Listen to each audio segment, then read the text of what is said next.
vous les montrer sur ces images de Margot Vizade, juste en face de nous, les tracteurs en train d'arriver ici au pont de Normandie, action menée par les jeunes agriculteurs, sous le côté de Jérôme Malandin, président des jeunes agriculteurs de Seine-Maritime.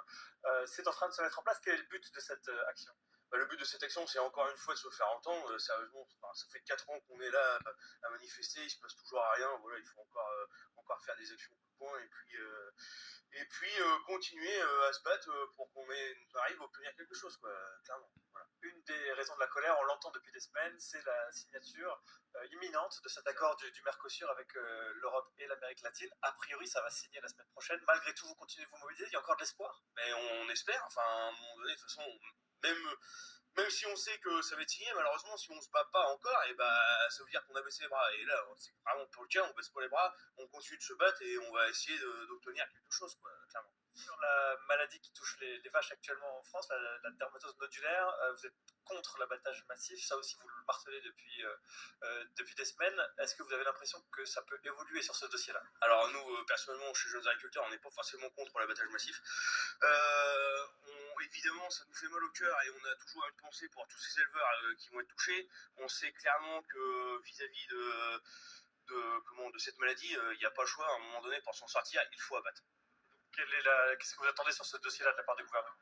On attend clairement que les agriculteurs soient clairement subventionnés à leur juste valeur des élevages, et puis qu'il y ait au moins un principe de mise en vaccination qui soit mis en place plus rapidement, quoi. Et au moins pour les autres régions qui risquent d'être touchées dans les prochains jours. On va reparler brièvement de l'action. On voit vos collègues ici qui bloquent la circulation. Pour l'instant, ça ne circule plus en direction du Calvados, mais le but, c'est que ce soit un barrage total ou un barrage filtrant? Est-ce que vous allez gêner les automobilistes ici cet après-midi au niveau du pont de Normandie? Alors, on va pas gêner les automobilistes, c'est barrage filtrant, évidemment. Et là, en fin de compte, si vous voulez, nos collègues de Seine-Maritime sont arrêtés sur ce pont-là, puisque les forces de l'ordre ne veulent pas faire passer nos collègues du Calvados et de l'Eure de ce côté-là du pont. Donc voilà, le temps que nos collègues seront pas arrivés par là, nos marins vont rester bloqués ici. Une action qui est amenée à durer dans l'après-midi, ou alors vous comptez rester ici, je sais pas, entre midi et deux? Non, c'est une action qui risque de durer dans l'après-midi. Voilà. Donc pour l'instant, on est ici. Pour l'instant, je dis bien on est ici. Et il y a peut-être une possibilité qu'on bouge dans l'après-midi. Très bien, on va suivre ça. Merci beaucoup Jérôme pour ce point en direct. On vous remontre cette image avec Margot Vizade. Une partie des agriculteurs présents de ce côté-là qui sont en train d'arriver au niveau du péage juste avant le pont de Normandie, une action qui est tout juste en train de se mettre en place, donc vous l'avez compris. Antoine Forestier, juste une question, il n'y a pas de force de l'ordre pour le moment pour empêcher ou contrôler ce blocage qui semble effectivement se mettre en place? Alors si, les gendarmes sont bien arrivés en amont, hein, plus d'une heure et demie avant les premiers tracteurs.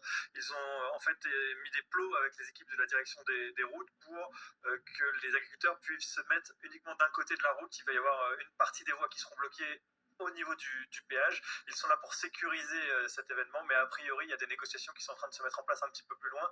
Ça, je peux pas vous en dire plus, mais avec les tracteurs que vous voyez au fond de l'image, pour que tout se passe avec le plus de sécurité possible d'une part et d'autre du pont de Normandie.